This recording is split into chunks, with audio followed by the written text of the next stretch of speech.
Yo lo que creo es que tenemos que ver todo con relativismo, es decir, no confundir la posición demócrata de la posición republicana, hacer una diferencia de cuál es una posición de la otra. La posición, la que compartimos nosotros es precisamente la posición del gobierno del presidente Obama y de su partido. Es una posición mucho más centrada, es una posición mucho más ligera, es menos, vamos a decir, menos pues radical, menos intransigente es la palabra. Que los gobiernos fronterizos hagan la política de acápite, pero no se cumpla. ¿Qué es lo que debe hacer? Mire, yo lo que creo es que ya la reforma va a permitir la inclusión social, la inclusión económica y incluso ciudadana de 11 millones de personas, de los cuales 6.5 son de origen mexicano, son mexicanos. Y en ese sentido, ese es un avance importantísimo. Veamos los pros y no veamos los contras. Creo que más son los pros.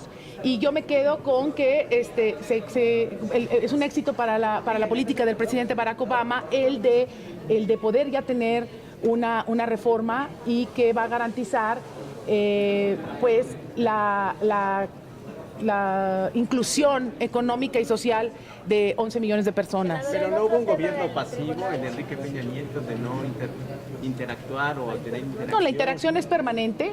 La interacción, le repito, no, al contrario, creo que es el caso de que no sea pública, es otra cosa, pero hay una interacción permanente precisamente para no entorpecer, me pareció muy acertado la posición del gobierno mexicano, el de no buscar entorpecer ni de intrometerse en un asunto de interés o de ámbito interno, de política interna de Estados Unidos. Creo que fue muy acertado, creo que el diálogo es permanente, creo que Medina Mora es un embajador que está en permanente contacto incluso con los legisladores americanos y de los dos partidos. Entonces, en ese sentido les quiero nada más compartir que va a ser un tema igual en la interparlamentaria que va a ser el 2 de octubre en Washington, de México con Estados Unidos. La reforma migratoria se convierte en un escape ante la incapacidad de dar empleo.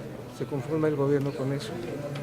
No le entendí, perdón. El gobierno de Enrique Peña Nieto se conforma con una reforma migratoria, no damos empleo. No, es que no tiene que ver con una conformación yo lo que creo es una cosa muy importante. Los objetivos están en los pilares del Plan Nacional de Desarrollo, que son clarísimos, que es el de generar un crecimiento económico, ya lo dijo el secretario de Hacienda, el de generar un crecimiento económico con inclusión social. Un crecimiento sostenible con inclusión social. Y eso implica vamos a hacer 118 millones de mexicanos. No es cualquier cosa. Necesitamos asegurar que nuestro crecimiento no sea solamente del 4% como ha venido siendo, sino tenemos que crecer en un 6 y un 7% y nosotros concretarnos también a las reformas que lo aseguren, como es la reforma energética. Creo que vamos por buen camino. Creo que el tema de la reforma migratoria ya viene a clarificar la situación ilegal en que vivían en que viven algunos mexicanos, bueno, el 6 millones de mexicanos en Estados Unidos, y nosotros nos tenemos que concretar como mexicanos, tanto el Senado de la República como los 3 órdenes de gobierno, a generar las condiciones para crear la riqueza necesaria para que nuestros mexicanos se queden en México y puedan vivir mejor. Senadora, el Tribunal Electoral decide que se tiene que hacer la sesión para elegir al consejero que falta, su opinión. Déjeme terminar con este tema.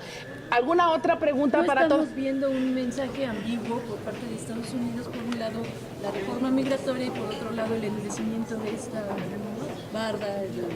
Creo que son dos posiciones, la demócrata y creo que un acuerdo. Es como, ellos no tienen el Pacto por México, recordemos, nosotros desafortunadamente tenemos el Pacto por México que nos ha asegurado mover a México en tan solo unos meses. Creo que es parte de la política, los acuerdos, y incluir incluso posiciones a veces intransigentes, pero lo importante es que hay reforma.